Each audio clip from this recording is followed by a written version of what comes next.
চোখ দুটোর আগে দপদপ করে জ্বলছে, মুখের ভেতর থেকে গো গো করে শব্দ হচ্ছে।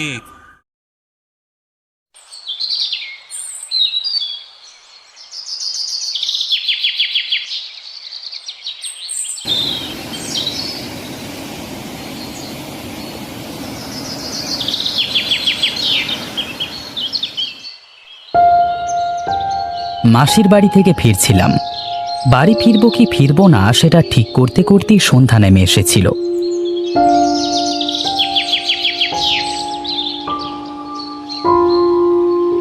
মেসোমশাই অনেকবার বারণ করেছিলেন, কিন্তু আমি বারণ শোনবার ছেলে তো নই।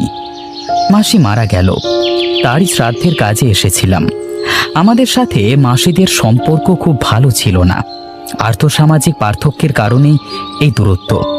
তবুও এই সমস্ত কার্যকলাপে পিছু হাঁটাটা বোকামি এবং সমাজের কাছে স্বার্থপরতা বলে মনে হয়। মেসো এক মুখ রুক্ষ দাড়ি নিয়ে আমাদের ঘরে যেদিন এসে দাঁড়ালেন, সেদিন ঘরে আমার বাবা মা কেউই ছিলেন না। আরে মেসোমশাই, আসুন আসুন, কি ব্যাপার আপনার এরকম অবস্থা? ঘরে নিয়ে বসিয়ে আমি প্রশ্ন করেছিলাম। তিনি ঝরঝর করে কেঁদে ফেলেছিলেন। তোমার মাসিমণি আর নেই বাবা, কুষ্ঠ রোগে মারা গেছে, বাঁচাতে পারলাম না। সে কি, কবে হলো? আমরা তো কিছুই খবর পাইনি।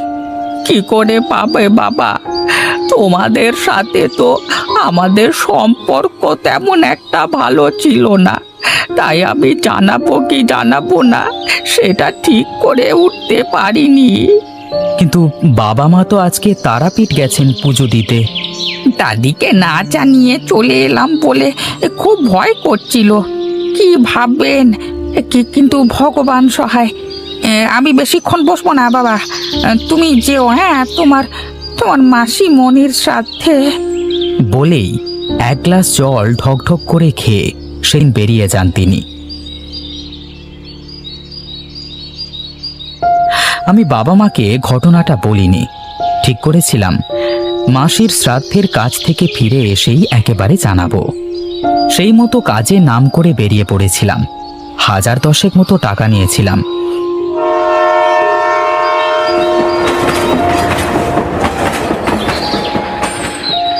দিনে দিনে আলো থাকতেই খেয়াঘাটের কাছে এসে পৌঁছেছিলাম, কিন্তু খেয়াঘাটের দৈন্য দশা দেখে দুঃখ পেলাম।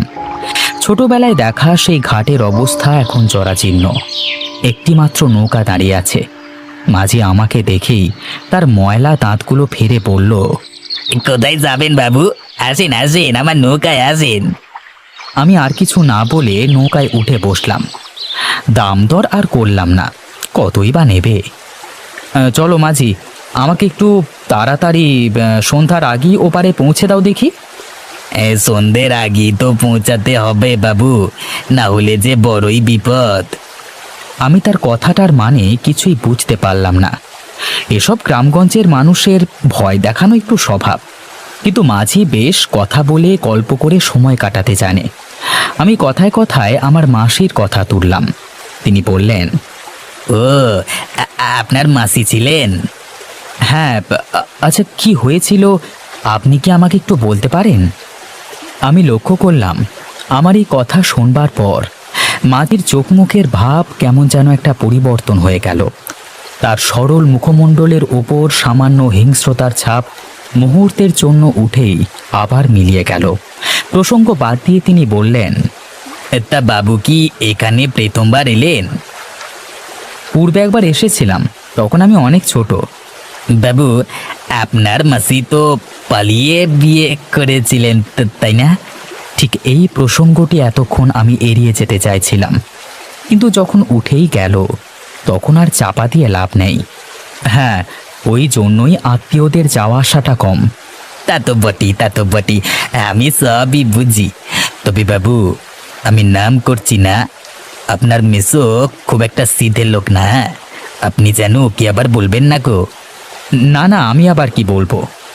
নৌকা ভেসে যাচ্ছে। ছোঁয়ের বাইরে বসে মাঝির সাথে কথা বলছিলাম। চারিদিক নিস্তব্ধ, শোঁ শোঁ করে শীতল বাতাস বইছে। তার মধ্যেও মনের মধ্যে কি একটা যেন খুঁতখুঁতানি ভাব আমার। ছন্দ না মিললে যেমন হয় ঠিক তেমন। আকাশের মাঝখানে এক ফালি চাঁদ কখনো মেঘের আড়ালে যাচ্ছে, আবার বেরিয়ে আসছে। এমন সময় হঠাৎ করেই আমার দৃষ্টিটা গিয়ে পড়ল দূরে। অন্ধকারে কালো একটা কি যেন বারবার ডুবছে আর উঠছে। আমার বুকটা ঝ্যাঁত করে উঠল। আমি আমার দৃষ্টিটা আরো ক্ষীণ করে বিষয়টা দেখবার চেষ্টা করলাম। অবয়বটি কি মানুষ? সে কি জলে ডুবে যাচ্ছে? বাবু, আমরা চলে এসেছি, নেমে পড়ুন। মাঝির ডাকে আমার হুঁশ ফিরল। দেখলাম ওপারে এসে গেছি। আমি নেমে পড়লাম। পয়সা দেবার সময় জিজ্ঞাসা করলাম, আবার ওপারে যাবে নাকি? না বাবু, আজ আর হবে না। রাতের বেলায় যাওয়ার সাহস হয় না। জান বাঁচলে তারপর না পয়সা আসবে। মেসোমশাইকে আমার ওখানে যেরকম দেখেছিলাম, এখানে এসে কিন্তু তার ভাবটাই অন্যরকম। গ্রামের একপাশে বাড়িটা, আশেপাশে জনবসতি অনেকটাই দূরে।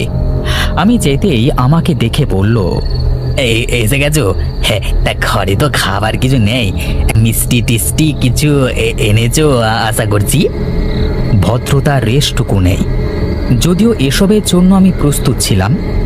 আমি আমার সাথে যেটুকু খাবার নিয়ে গিয়েছিলাম সেটাই খেয়ে মাটি ঝুপড়ির একপাশে শুয়ে পড়লাম। মনে মনে চিন্তা করলাম, যে করেই হোক কালকের শ্রাদ্ধের কাজটুকু শেষ করেই চলে যেতে হবে। রাত তখন অনেক গভীর। ইতিমধ্যে পথশ্রমের ক্লান্তিতে আমি ঘুমিয়ে গেছিলাম। হঠাৎ দুজনের হাসির শব্দে আমার ঘুমটা ভেঙে গেল।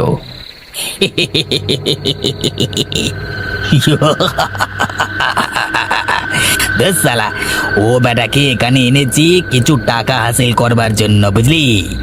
হ্যাঁ, এই যেমন বৌদিকে দিয়ে আনাতে তেমন তো এই মালটার কাছে অনেক পয়সা আছে। আছে আছে সালা। আচ্ছা, শ্বশুরের কাছ থেকে কেমন টাকা হাসিল করতাম মনে আছে তো? ওই মেয়েটাকে তো ওই জন্যই ফাঁসিয়ে বিয়ে করে নিয়েছিলাম। কিন্তু শ্বশুরটাও একসময় সাবধান হয়ে টাকা দেওয়া বন্ধ করলো, তারপরই তো।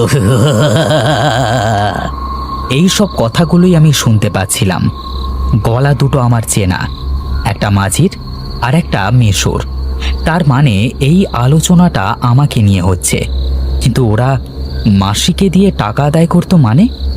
এমন সময় একটা অপরিচিত কণ্ঠ কানে এলো আমার। বাবারা, আমি কি পেতে পারি? বড্ড তেষ্টা পেয়েছে।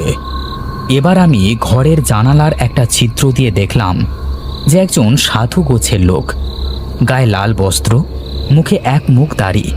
মেশো ফ্যাক ফ্যাক করে হেসে বলল, আরে কে রে বাবা? সাধু ফাধু আবার কোত্থেকে এলো রে বাবা? হ্যাঁ, এই গুরু, এই মনে হচ্ছে আজকে বেশি খেয়ে ফেলেছি মাল, বুঝলে? শোনো বাবারা, তোমরা যদি আমাকে সুরা দাও তাহলে আমি তোমাদের ওই গুপ্তধনের সন্ধান দেব। গুপ্তধনের কথা শুনে মেশো আর মাঝির চোখ দুটো চকচক করে উঠল। আরে বসুন বসুন, আগে বলবেন তো। এই বাড়া, মাল ডাল। মাঝি লোকটা সুরা একটা গ্লাসে ঢেলে গ্লাসটা এগিয়ে দিল সাধুর দিকে। সাধু সেটা গ্রহণ করেই ঝাঁকুনি দিয়ে উঠল। একে একে দেখছি আমি। বাবারা, তোমাদের যে ঘোর বিপদ আসতে চলেছে, আমি তোমাদের পেছনে একটা কালো ছায়া দেখতে পাচ্ছি। বিপদ? কেমন বিপদ বাবা? তোমাদের উপর কোনো এক প্রেতিনীর প্রচণ্ড আক্রোশ আছে। সে সব সময় তোমাদের পেছনে পেছনে ঘুরে বেড়াচ্ছে। সুযোগ পেলেই তোমাদের ঘাড় মটকাবে। বাবা, বাবা, আমাদেরকে উদ্ধার করুন বাবা। আমি এতদিন কাউকে বলিনি। একদিন কি হয়েছিল জানেন? কি হয়েছিল? সে রাতে আমি কোনো যাত্রী পাইনি। খেয়াঘাটে আমি নৌকাটা বেঁধে বসে আছি। একটু ঘুম ঘুম এসেছে, এমন সময় আমি শুনতে পেলাম একটা মেয়ে ডুকরে ডুকরে কাঁদছে।